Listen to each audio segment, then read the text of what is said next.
आज मैं आपको एक ऐसी कहानी सुनाने जा रहा हूं जो किसी चमत्कार से कम नहीं है। बिल्कुल सत्य घटना है, मेरे जीवन में घटी है। वही आज मैं आपको सुनाने जा रहा हूं। एक ऐसे लड़के की कहानी जो बुरी तरह परेशान था, जिसका कोई काम नहीं बनता था। ऐसा बहुत सारे लोगों के जीवन में होता है। वो बहुत सोच विचार कर निर्णय लेते हैं, लेकिन फिर भी वो निर्णय उनके लिए गलत साबित हो जाते हैं, उनके ऊपर उल्टे पड़ जाते हैं, फायदा होने की बजाय नुकसान कर देते हैं। यदि इस समस्या से आप जूझ रहे हैं तो इस वीडियो को पूरा देखें।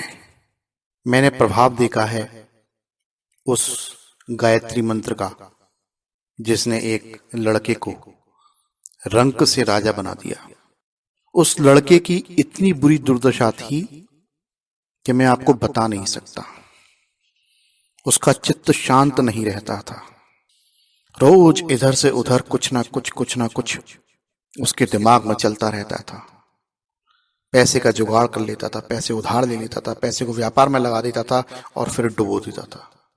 जिस काम में हाथ डालता था वही काम नुकसान बनकर उसके ऊपर सवार हो जाता था।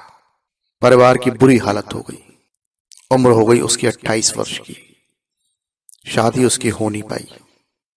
पिताजी की तो आमदनी कम थी ही, पर वो कुछ कर नहीं पा रहा था। और अंदर से इतना विचित्र उसके अंदर एक कुंठा बैठी जा रही थी कि मैं सफल क्यों नहीं हो रहा हूं। मैं इतनी मेहनत करता हूं, ईमानदारी से काम करता हूं, पैसे लगाता हूं, पैसे लोगों से लेके आता हूं उधार, और फिर भी मैं सफल नहीं हो पाता हूं। कोई ना कोई ऐसी घटना घट जाती है जिसके कारण मैं काम में सफल नहीं हो पाता हूं। मेरी जब उससे मुलाकात हुई ना, तब उसने ये बातें मुझसे कही। मैंने कहा अच्छा अपनी दिखाओ, कुंडली दिखाओ, कोई समय बताओ। महाराज कुंडली तो नहीं है मेरे पास, लेकिन मेरा जन्म समय तारीख मुझे पता है, वो ये है। मैंने उसकी कुंडली देखी और उसकी कुंडली में जो व्यवस्था थी वो धन की व्यवस्था खराब थी। कर्ज का योग बना हुआ है। पैसा यदि उसने कर्ज के रूप में लिया है तो वो चुका नहीं पाएगा, और कर्ज मिलने में कोई परेशानी होगी नहीं। इसका मतलब क्या हुआ कि उसके जीवन में कर्ज बढ़ता रहेगा, और वो कर्ज मुक्त जीना चाहता है, क्योंकि जब कर्ज मुक्त जिएगा तभी सम्मान से जिएगा, तभी सम्मान मिलेगा। बड़ी विचित्र स्थिति। अब वो इतना ज्यादा निराश, इतना ज्यादा हताश था। तमाम तांत्रिक तथा तमाम ज्योतिषी उसको ठग चुके थे, कोई फायदा हो नहीं रहा था। तब मैंने उसको एक बात कही। मैंने उससे कहा देख, जीवन में जो चल रहा है वो तो होना ही है, ये तो विधाता ने लिख के दिया है। पहली बात तो ये है कि तुम इस कुंडली को किसी को दिखाना मत, क्योंकि आप जितना इस कुंडली को किसी को दिखाएंगे उतना ही भटकते चले जाएंगे। बोला ठीक है जी, मैं भी नहीं दिखाता हूं, मैं तो परेशान हो गया हूं, मैं कुंडली दिखाऊंगा ही नहीं। बोला हाँ बिल्कुल कुंडली मत दिखाना। और दूसरा काम जो मैं आपको बता रहा हूं वो आपको करते रहना है, जब तक आपकी मृत्यु ना हो जाए तब तक करना है। देखिए आप सफल तो हो ही नहीं रहे हैं, सब काम आप जैसे कर रहे हैं वैसे कर ही रहे हैं, कुछ कंट्रोल तो आपके में है नहीं। पर फिर भी मैं एक उपाय आपको बता रहा हूं, इस उपाय को आप कर लीजिए। मुझे ऐसा लगता है कि यदि ये जीवन व्यर्थ हो गया तो कोई बात नहीं, अगला जीवन आपका सुधर जाएगा। पता नहीं उस लड़के के ऊपर मेरी बातों का क्या प्रभाव पड़ा, और वो बोला आप जो कहेंगे मैं वो करूंगा। मैं बहुत परेशान हो गया हूं। मेरे कोई ऐसे पाप कर्म हैं जो मुझको इस तरीके का जीवन जीने पर मजबूर कर रहे हैं। मैं सम्मान के साथ जीना चाहता हूं, पर मुझे सम्मान तो मिलना ही नहीं है, क्योंकि जब मैं किसी के पैसे ही नहीं लौटा पाता, जब मेरे ऊपर कर्ज हो जाता है, तो सम्मान कैसे मिलेगा।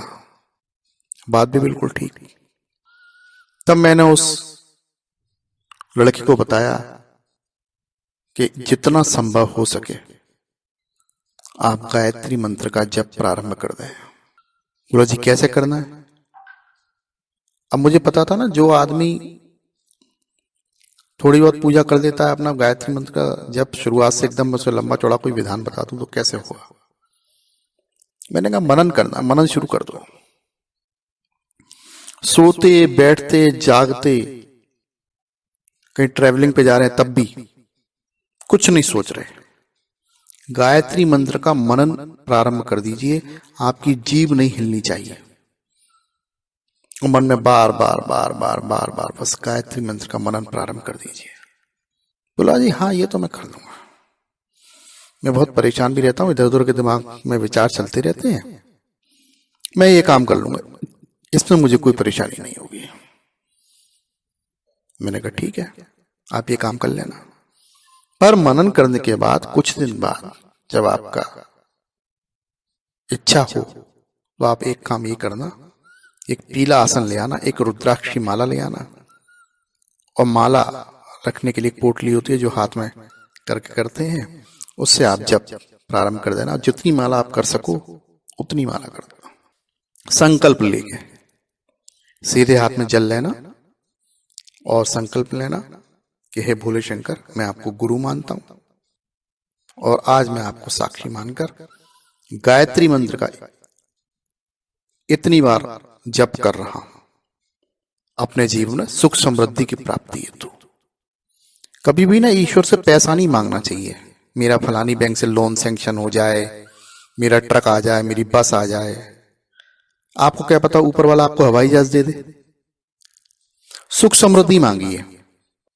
सुख समृद्धि मांगने का मतलब यह है कि सब कुछ आ जाए, आपके मन में शांति आ जाए, आपके पास पैसे आ जाए, आपके शत्रु भाग जाएं, आप ऋण मुक्त हो जाएं।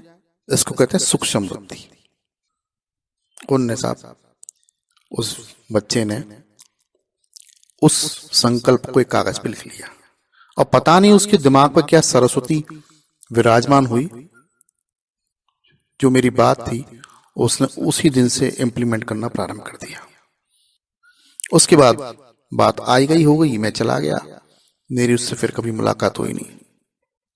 तो एक दिन उसका फोन आया मेरे पास वैसे ही, मैं बड़ा आश्चर्यचकित, मैंने पूछा हाँ जी कैसा चल रहा है? बोला साहब महाराज आपने तो मेरा जीवन बदल दिया। मैंने कहा क्या हुआ? मुझे ऐसा लगा पता नहीं जाने क्या हो गया। बोला नहीं महाराज मैं कुछ कह नहीं सकता, शब्दों में वर्णन नहीं कर सकता। आजकल मैं मुंबई में रह रहा हूं। मैंने कहा अच्छा वहां क्या कर रहे हो? कि वहां मैं एक ट्रेडिंग का बिजनेस करता हूं और मेरा बिजनेस बहुत बढ़िया चल रहा है। आपसे जब मेरी मुलाकात हुई थी उस बात को आज 12 साल होने को आए हैं। पिछले 12 सालों से मेरा 1 रुपए का भी नुकसान नहीं हुआ है। आपने जो मुझे उपाय बताया था मैं उसको निरंतर कर रहा हूं, आज भी करता हूं, और मैं निश्चिंत हो जाता हूं कि मेरा नुकसान तो होगा ही नहीं। मेरे द्वारा लिए गए सारे निर्णय सही बैठते हैं, बिल्कुल सही बैठते हैं। आप तो जानते ही हैं मेरी योग्यता कितनी है। मुझे नहीं पता ये कैसे होता है पर हो रहा है। और कभी कभी तो मैं ईश्वर के आगे बैठकर रो लेता हूं, आपसे मिलना हो नहीं पाता है। आज आपके संपर्क के द्वारा मुझे दोबारा ये नंबर मुझे मोबाइल का मिला तो मैंने सोचा कि मैं आज आपको कॉल कर लूं, तब मैं आज आपको कॉल कर रहा हूं।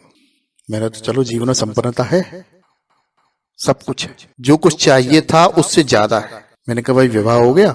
क्या हाँ जी मेरा विवाह हो गया, बहुत बढ़िया विवाह हुआ मेरा, जैसी मुझे उम्मीद नहीं थी। मैंने कहा अच्छा घर? ये घर भी बना लिया मैंने। पिताजी किराए के मकान में रहा करते थे, 4 भाइयों का परिवार था, तीसरे नंबर के थे ये जनाब जिनकी मैं आपको बात बता रहा हूँ। फिर मैंने पूछा, मैंने अच्छा एक बात बताओ तुम्हारे जीवन में ऐसा परिवर्तन कैसे आ गया? बोलो कुछ नहीं, आपने ही तो बताया था, आपने ही तो कहा था गायत्री मंत्र का मनन करना।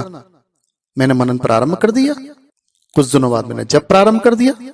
मैं तो बस मनन ही करता रहता हूँ, बाकी काम कैसे होते हैं मुझे नहीं पता, सारा काम नौकरों के हवाले चलता है। मैं तो बस माँ की सेवा करता रहता हूँ, माँ का जप करता हूँ और ये देखता रहता हूँ कि किसी का कुछ गलत ना हो जाए, किसी का कुछ अनिष्ट ना हो जाए। जितनी मुझ पे बन पड़ती है मैं लोगों की हेल्प करता हूँ। बस मेरा जीवन दर्शन यही है। जब उसका एक कॉल आया तब मेरे मन में ये विचार आया कि क्यों ना इस कहानी को मैं आपके साथ शेयर करूं। आप यदि जीवन में किसी अभाव से गुजर रहे हैं, आपके जीवन में स्थिरता नहीं आ पा रही है, आपके जीवन में आपका नियंत्रण नहीं बन पा रहा है, नियंत्रण तो कभी आपका बनना भी नहीं है, नियंत्रण तो हमेशा ईश्वर का रहता है। तो आप आज से ही गायत्री मंत्र का मनन प्रारंभ कर दीजिए। और यदि आपके पास आसन हो पीला या लाल, तो आप उस पर बैठकर नियमित रूप से रुद्राक्ष की माला से जप करिए जितना हो सके। आप देखेंगे कि आपके जीवन में किसी प्रकार का कोई अभाव नहीं रहेगा। इस वीडियो को अपने मित्रों के साथ आप शेयर अवश्य करें। इस वीडियो को देखने के लिए बहुत बहुत धन्यवाद। नमस्कार दोस्तों, ऐसे ही और वीडियोस देखने के लिए आप उस लाल कलर के सब्सक्राइब बटन को दबाकर बाजू वाली बेल पर क्लिक करके ऑल का ऑप्शन जरूर सिलेक्ट करें।